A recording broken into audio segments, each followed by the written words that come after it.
যদিও এখন সময়টা বরবাদ এবং অন্তরাত্মার, কিন্তু তোমাদেরকে আগেই বলেছিলাম যদি তাণ্ডব নিয়ে এক্সক্লুসিভ কিছু আপডেট পাই বা কানাঘুষোতে রিউমার, যেগুলো প্রচণ্ড এক্সাইটিং নিউজ হতে পারে দর্শকদের জন্য, সেগুলো নিয়ে কিন্তু ভিডিও বানাবো।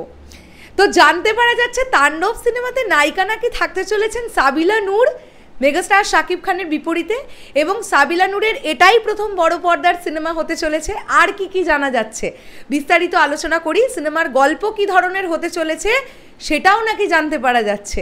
হ্যালো আমার সাকিবিয়ান ভাইরা বোনেরা, চলে এলাম আরও একটা নতুন ভিডিও নিয়ে। আশা করছি তোমরা সকলে খুব ভালো আছো।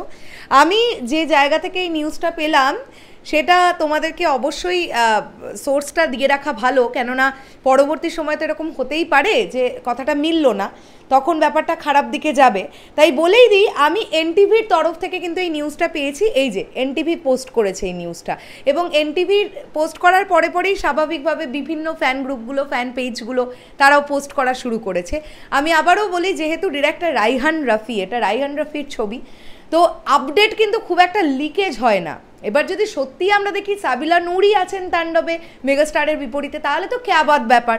আমি তো অবশ্যই চাইছিলাম, সাবিলা নূরকে দেখতে চাইছিলাম মেগাস্টারের সঙ্গে, কেননা আমার খুব সুইট লাগে সাবিলা নূরকে। তার অভিনীত প্রচুর নাটক আমি দেখেছি, স্পেশালি অপূর্ব ভাইয়ার সঙ্গে সাবিলা নূর জুটিকে আমার মাস্ত লাগে। এবারে দেখি এনটিভি কি বলছে। তাণ্ডবে শাকিবের নায়িকা সাবিলা নূর। রাইহান রাফির পরিচালনায় ঈদুল আজহায় সিনেমা তাণ্ডবের শুটিং শুরু করেছেন ঢাকায় সিনেমার শীর্ষ নায়ক শাকিব খান। আগামী 28শে মার্চ নায়কের জন্মদিনে ফার্স্ট লুক প্রকাশ করে সিনেমাটির আনুষ্ঠানিক ঘোষণা দেবে সিনেমাটির প্রযোজনা প্রতিষ্ঠান আলফা আই এসপিএফ বাংলাদেশ। এখানে চরকির নামটা নেই কেন আমি বুঝতে পারলাম না।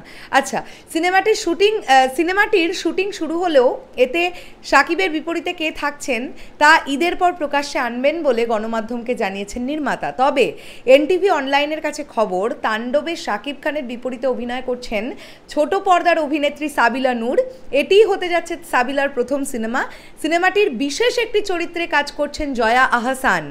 এছাড়া সিনেমাটিতে মাত্র 40 সেকেন্ডের একটি ক্যামিও দিতে পারেন ঢালিউডের আর এক চিত্রনায়ক শরীফুল রাজ।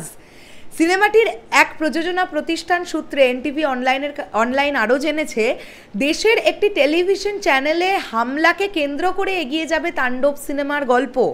যদিও এই সিনেমা নিয়ে এখনই আনুষ্ঠানিক কোনো মন্তব্য করতে চান না সিনেমাটির সঙ্গে সংশ্লিষ্টরা। তাণ্ডবের গল্প রাইহান রাফির নিজের। পরিচালকের সঙ্গে যৌথভাবে চিত্রনাট্য তৈরি করেছেন আদনান আদিব খান। তো এখন এই নতুন একটা চাঞ্চল্যকর তথ্য উঠে এসেছে যে সাবিলা নূর তো আছেনই নায়িকা হিসেবে, এবং স্পেশাল একটি চরিত্রে জয়া আহসানের নামটা ছিল, এবং জয়া আহসান এই ছবিতে সত্যিই আছেন, সেটা আমি নিজে জানি। মানে আমি একদম ইনসাইডার আপডেট তোমাদেরকে দিলাম। তাণ্ডবে জয়া আহসান নিয়ে কোনো কোয়েশ্চেন মার্ক রেখো না, উনি আছেনই।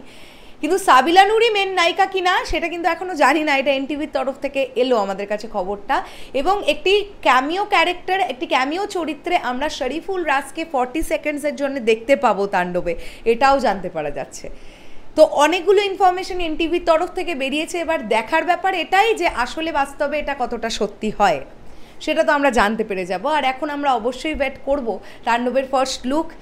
পরশু দিন আসছে আমাদের মেগাস্টারের জন্মদিনের দিন। দেখা যাক, তুফানের ফার্স্ট লুক দেখে কিন্তু দর্শক চমকিত হয়ে উঠেছিল। দেখা যাক এবারে রাইহান রাফি তাণ্ডবের ফার্স্ট লুকে সেই চমকটা দিতে পারেন কিনা। শেষ করলাম ভিডিওটা, আসছে আবার খুব শীঘ্রই নতুন কোনো ভিডিও নিয়ে। তাহলে এখনের জন্যে টাটা।